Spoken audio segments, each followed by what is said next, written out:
Good morning. मकर संक्रांतीच्या सर्वांना हार्दिक शुभेच्छा. तिळगुळ घ्या आणि गोड गोड बोला. आज संक्रांत असल्यामुळे सकाळी लवकर उठले, अंघोळ वगैरे करून पहिले रांगोळी काढायला बसले. मला रांगोळी काढायला खूप जास्त टाईम लागतो आणि हे यांना चांगलंच माहिती होतं की माझी रांगोळी 1 तासभर तरी होत नसती. त्यामुळे त्यांनीच हार वगैरे बनवायला घेतला आणि देवपूजाही केली. त्यानंतर हार बांधण्याचा मी एक अयशस्वी प्रयत्न केला आणि माझ्या घरातल्या कामाला लागले.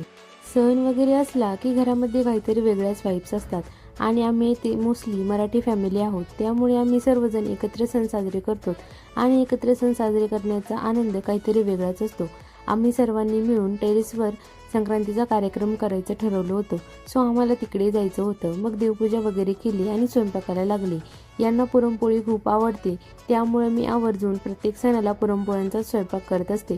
मग जेवण वगैरे केलं आणि रेडी होऊन वरती कार्यक्रमासाठी गेलो. तिथून आल्यावर मी हळदी कुंकवाचा कार्यक्रमही ठेवला होता.